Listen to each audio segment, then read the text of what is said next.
Now, I got on the Foreign Affairs Committee this year, and so I got to ask Hillary Clinton a few questions.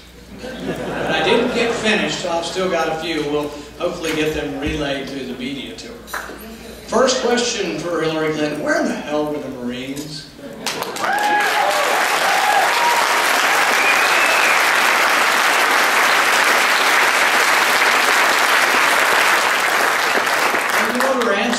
Her answer is, oh, the Marines are to guard the paper. And I said, look, I know a lot of Marines, and I think they can do more than guard paper. She said, well, that's the rule. They're to guard the paper, not the personnel. And I said, well, they don't do that in Baghdad. The point is that Benghazi is a lot more like Baghdad than it is Paris.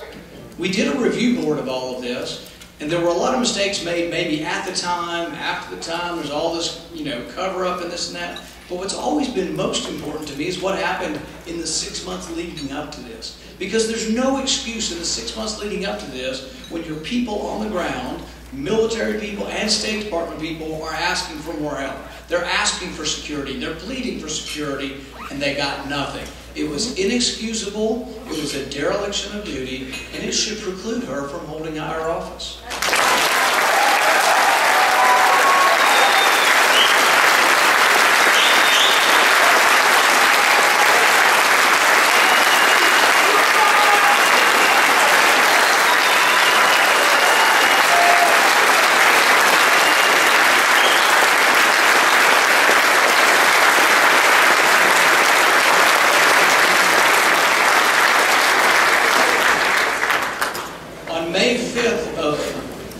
Attack, they requested a DC-3 plane.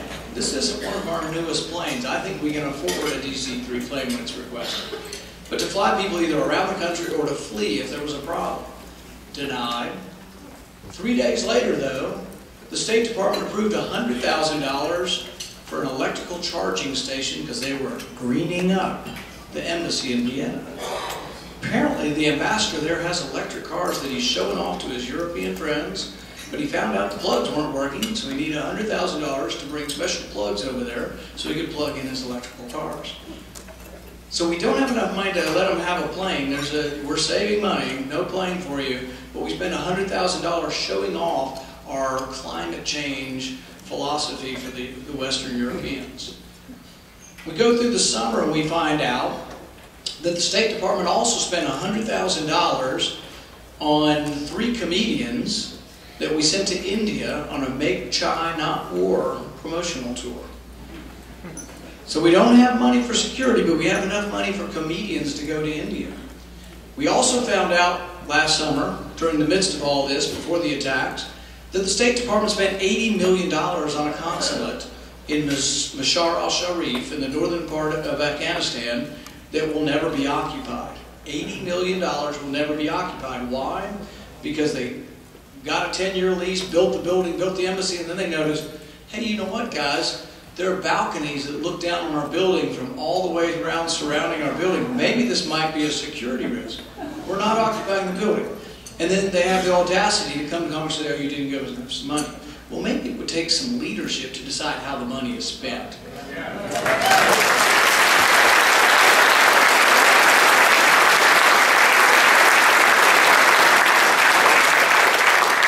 What seals the deal on Benghazi is that repeated requests were sent. And she was asked directly by myself and others, did you read the cables?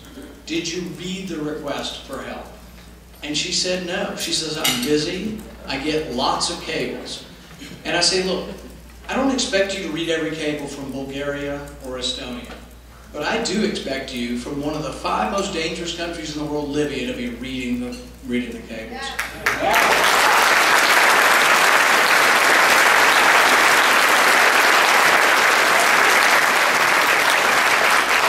We got some news from the hearing in the House, and I think it'll go on. I think we'll get more news. And most of that action is probably going to happen in the House. We have requested hearings in the Senate, but we don't control the committee, so it's more likely to happen in the House. The other big issue we have before us is immigration. We may not all in this room agree on exactly what it is. While I respect Senator Grassley and Congressman King, we may not be on the same page, but we may be. But I want to let you know where I am because I think we have to think through the issue, and there are many ramifications to this. The number one, we do have a problem.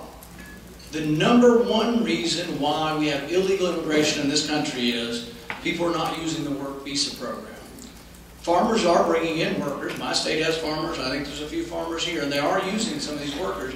They're not using the work visa program because it's cumbersome, it's expensive, it's a pain in the you-know-what, and they're just not using it. So about 500,000 people are coming in to pick crops, but only about 65,000 of them are using the work visa program.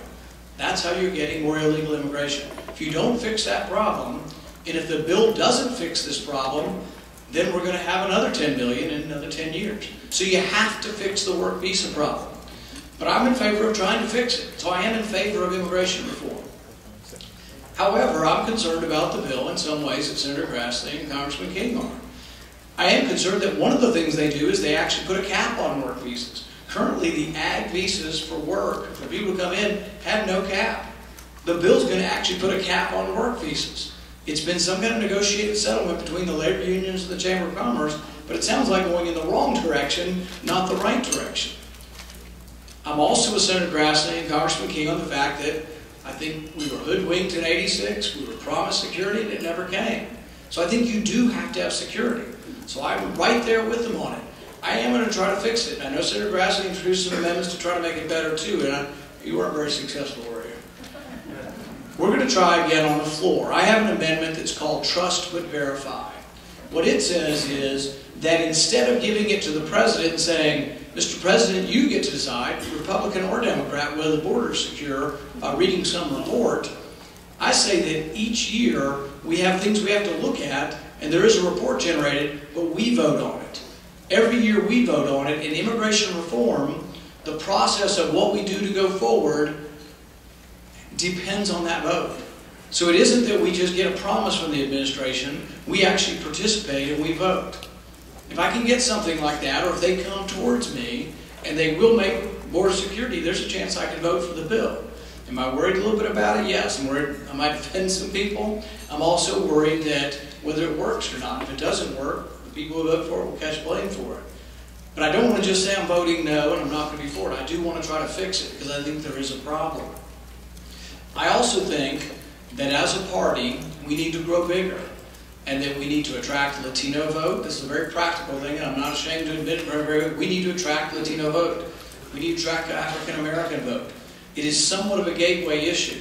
We have to change the way we are talking about it and who we are if we want to attract Latino vote.